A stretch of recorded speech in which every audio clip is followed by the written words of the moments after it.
Dobrodošli u 7. C# tutorial. Danas ćemo napraviti jednostavan program koji će imati login form.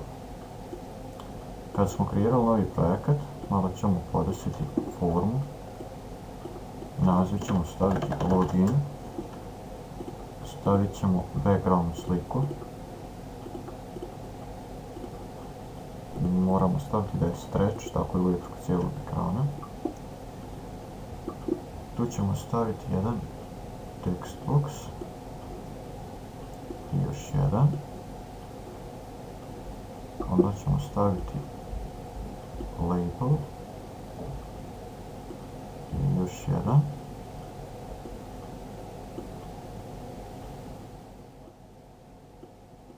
Tako. Treba će nam jedan button.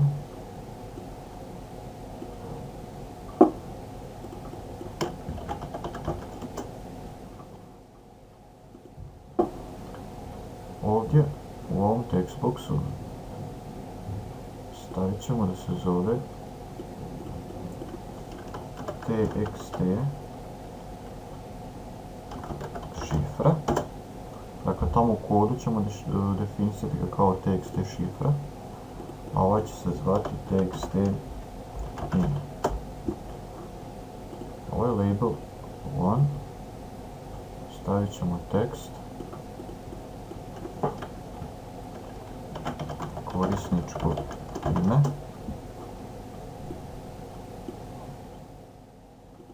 a label 2 login.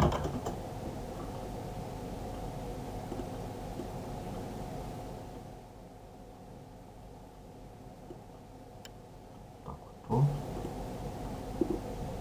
I tu ćemo imati login. Znači kad pokrenemo program, ovako će da izgleda. Ali ovo još ništa ne radi. Znači moramo u kodu unijeti kakav će znači biti username i šifra da ispuni taj uslov. Ovdje što se tiče lozinke ima jedna opcija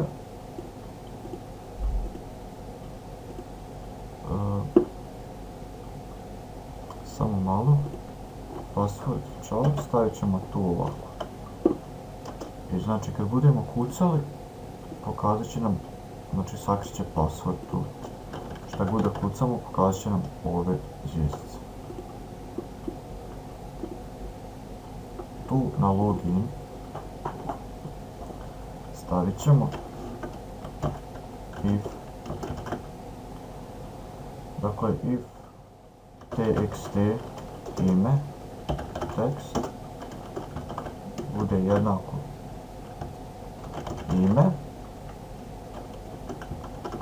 and txt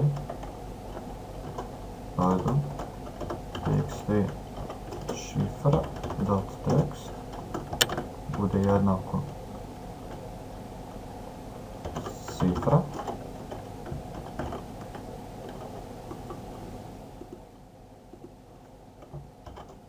stavit ćemo uslov.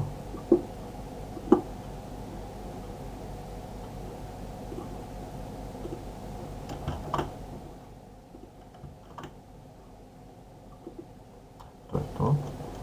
A uslov će nam biti znači da otvori novu formu. U prošlom tutorialu smo naučili kako raditi sa formom. Dakle idemo add Windows form. Stavit ćemo interface.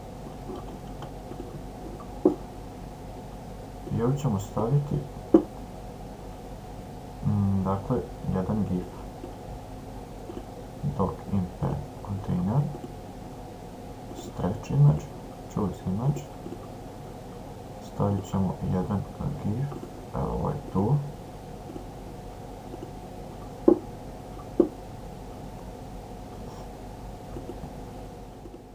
i ovdje ćemo staviti interface forma 2 jednako new interface forma 2 show.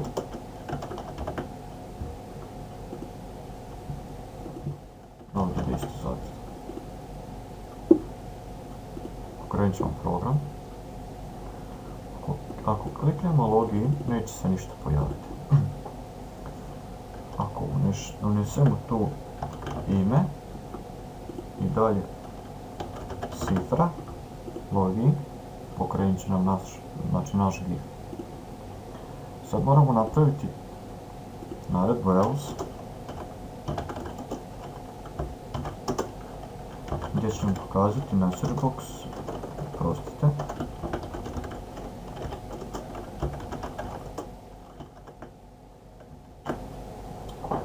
gdje će pokazati korisničko ime ili lozinka nisu tačni.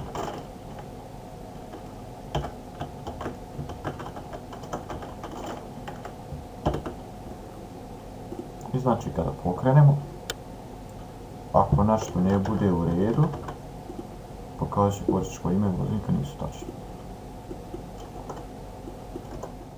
A ako unesemo ime i šifra,